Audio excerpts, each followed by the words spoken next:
Hello दोस्तों, आपका स्वागत है हमारे YouTube channel B2A math bye Rohit sir पे। तो दोस्तों, आज हम सीखेंगे संख्याओं को उनकी स्थिति के अनुसार घटाने पे।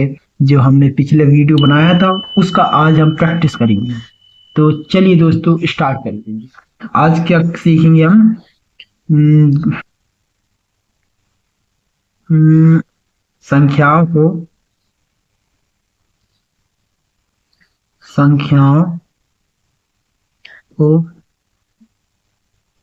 उनकी स्थिति के अनुसार संख्याओं को उनकी स्थिति के अनुसार घटाना। ठीक है, ये हमारा टॉपिक था, उसका पार्ट 2 है ये। इसमें मात्र करेंगे क्या? प्रैक्टिस। ठीक है, तो चलिए आ जाइए शुरू। आज हम देखेंगे पहला क्या, इकाई अंक की संख्या को किस तरीके से घटाते हैं। इकाई अंक की संख्या को घटा। ठीक है दोस्तों, तो आज हम देखेंगे इकाई अंक की संख्या को दहाई अंक के साथ, सैकड़ा अंक के साथ, हजार अंक के साथ किस तरीके से घटाया जाता है। तो पहला क्वेश्चन लेते हैं कि दहाई अंक, कोई दहाई अंक की संख्या मिलेगी, उसमें हम एक इकाई अंक की संख्या को घटाएंगे। ठीक है, तो ये ले लेते हैं। पहला क्वेश्चन कैसा है? जैसे 15 यह दहाई अंक की संख्या को इकाई अंक की संख्या 40 लेते हैं, उससे घटाते हैं। तो देखो क्या होता है, जब भी ऐसी संख्या मिले तो इकाई के साथ इकाई ही घटता है, दहाई के साथ दहाई। यहाँ दहाई कुछ नहीं है, यानी कि यहाँ 0 मान सकते हैं। जब 0 मानेंगे तो इसका 1 ही आएगा, है ना।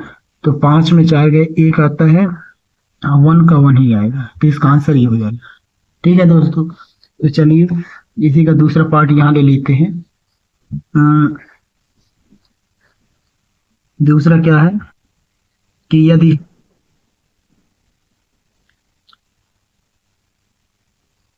इकाई अंक में क्या माइनस करेंगे, अब सैकड़ा अंक। ठीक है, सैकड़ा अंक को माइनस करेंगे तो क्या मिलेगा। तो हम देखते हैं इकाई अंक और सैकड़ा अंक माइनस करेंगे तो क्या होगा। इकाई अंक कोई भी संख्या ले लेते, जैसे 5 ले लीजिए, इसमें क्या माइनस करना है, सैकड़ा अंक। सैकड़ा यानी कि 100 की संख्या, 3 अंकों की संख्या, मान लेते हैं हम 100 ले ली। तो इसे माइनस, इसे जब भी सॉल्व करते हैं तो इसका जस्ट पहले अपोजिट उल्टा ले लो। इसका उल्टा क्या हो जाएगा, 100 में 5 घटाओ। ठीक है, यानी कि इसको हम ऐसे लिख सकते हैं, सैकड़ा अंक माइनस इकाई अंक, इसको ऐसा घटा सकते। ठीक है ना। तो ये देखो, जब ये ऐसा घटता है तो हम जानते हैं 100 में 5 जाते हैं तो क्या होता है, 95 बचता है। तो ये आ गया 95। ठीक है, लेकिन अब इसी का उल्टा इसे और दे दिए, 5 में 100 घटाना है तो इसमें वही होगा, आएगा 95 ही। लेकिन दोस्तों एक चीज ध्यान देना है कि ये कैसा था, 100 ऊपर था, लेकिन अब इसमें 100 नीचे आ गए, यानी कि 100 क्या थी, यहाँ बड़ी संख्या, बड़ी संख्या के सामने यहाँ धन है, तो यहाँ 95 के सामने धन का चिन्ह लगा। उसी तरीके की इन 100 में और 5 में बड़ी संख्या कौन है, 100 है, उसके आगे कौन सा चिन्ह लगा, माइनस का, तो ये माइनस का लगा दिए। 95 ही आया है लेकिन माइनस का चिन्ह लगा है। ठीक है, तो इस तरीके से सॉल्व करते हैं संख्याओं को।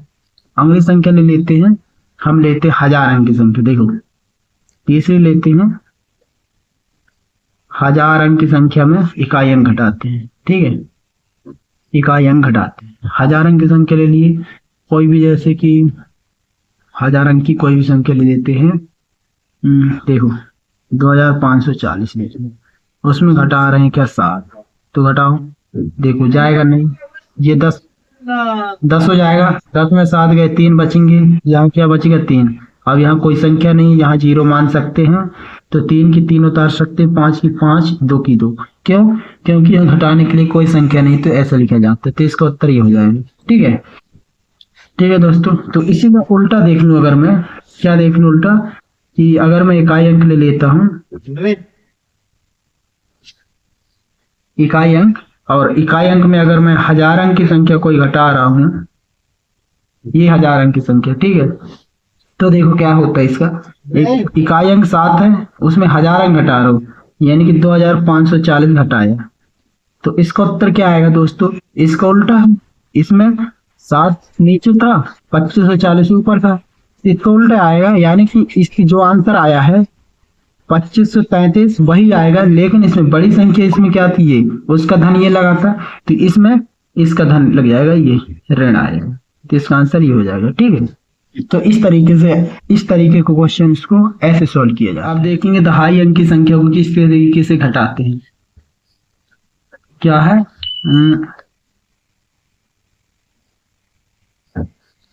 दहाई अंक की संख्या को घटाना। ठीक है, तो इसमें आज दहाई अंक की संख्या को घटाने में पहला क्वेश्चन देखेंगे। पहला क्या है, हमने ले लिया क्या, कोई भी सैकड़ा अंक ले लिया, सैकड़ा अंक ले लिया, उस सैकड़ा अंक में हमने दहाई अंक घटाया।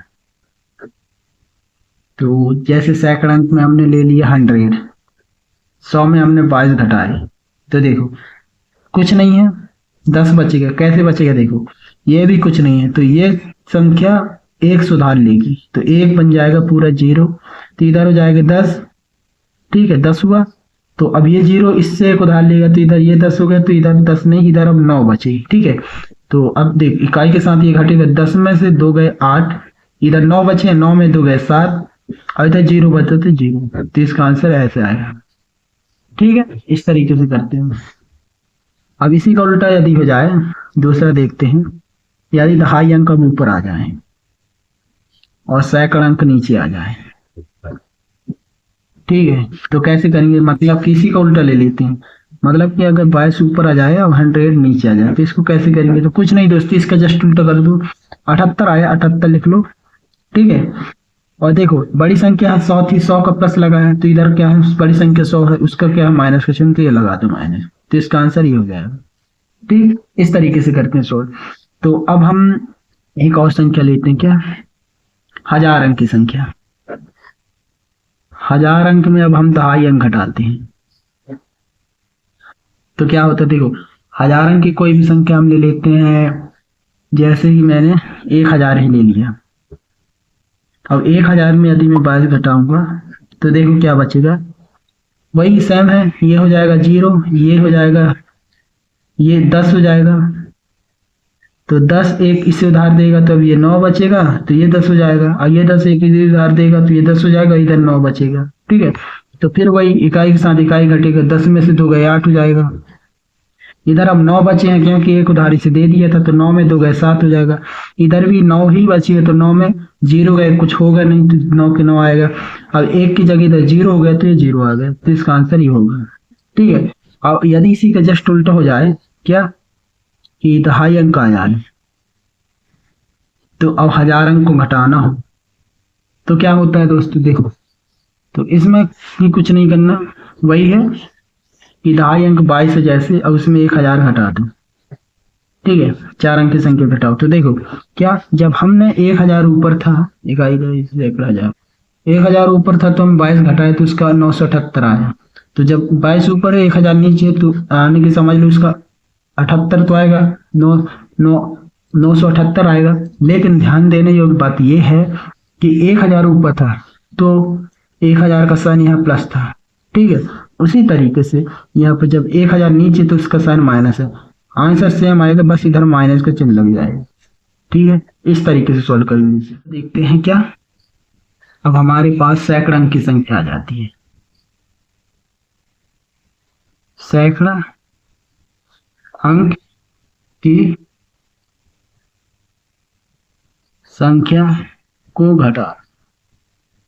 ठीक है, सैकड़ा अंक की संख्या को घटाना, तो देखो कैसे घटाते हैं, हम पहले जानेंगे क्या, हमने 1000 अंक की कोई संख्या ले ली, उस 1000 अंक की संख्या को सैकड़ा अंक से घटा कर देखते हैं, है ना। हमने ले लिया कोई भी, जैसे कि 1000 अंक की संख्या कोई भी ले ली हमने, मान लेते 9, सबसे बड़ी संख्या क्या होती है, 9999। अब उसमें हमने 789 घटा दिए, तो देखो क्या होता है, इकाई के साथ इकाई घटता है, 9 9 0, 9 में 8 गए 1, 9 में 7 गए 2, और ये बचा 9। ठीक है, ये आएगा इसका आंसर। लेकिन अब यही ध्यान देने की बात यह है कि जैसे ही सैकड़ा अंक यानी कि छोटी संख्या ऊपर आ जाए और बड़ी संख्या नीचे चल जाए, हजार अंक, अब इसमें ध्यान देने क्या है, यदि 789 ये आ गया, उसमें 9,999 को माइनस करना है, तो इसका आंसर भी यही आएगा 9,210। लेकिन बड़ी संख्या का साइन लग जाएगा, बस इधर -1 लगेगा। ठीक है, इस तरीके से करेंगे इसे सॉल्व। है भाई, जो मैंने पीछे कॉन्सेप्ट बताया उसी पे बेस्ड है, बस इसे सब करना ऐसे इस तरीके से। ठीक है दोस्तों, तो चलिए कुछ और भी सवालों की प्रैक्टिस कर लेते हैं। तो तीसरा सवाल जैसे ले लेते हैं, क्या हम 659 ले लेते हैं, तो उसे 556 घटाते हैं, तो देखो कैसे घटता है। इकाई के साथ इकाई 9 बड़ी संख्या है, 9 में 6 गए 3, 5 5 0, 6 में 4 गए 2, इसका आंसर ये आएगा। ठीक है, हम चौथी संख्या ले लेते हैं, जैसे कि 4 अंकों की संख्या है, उसमें हमें 110 घटा रही है। ठीक है, कैसे होगा, इकाई के नीचे इकाई है, 0 माइनस 0 होता है 0, 2 में 1 गए 1, 2 में 1 गए 1, 3 का 3 ही आएगा, इसका आंसर ये आएगा। तो आज की क्लास का अंतिम क्वेश्चन दोस्तों हम ले लेते हैं, क्या आज की क्लास का अंतिम क्वेश्चन में ले लेते हैं, जैसे कि 9 में 5 गए, 9 में 5 गए दोस्तों, तो क्या बचता है 4। लेकिन इसी का यदि उल्टा हो जाए, 5 में 9 गए तो कितना बचेगा दोस्तों, हम जानते हैं 5 में 9 गए 4 बचेगा। ठीक है, इसी का जस्ट उल्टा है, 4 बचेगा। लेकिन बड़ी संख्या का साइन क्या है, 9, 9 का साइन क्या है माइनस, तो इधर माइनस आ जाएगा। ठीक है, इस तरीके से इसे सॉल्व करते हैं। तो ठीक है दोस्तों, आज के लिए बस इतना ही।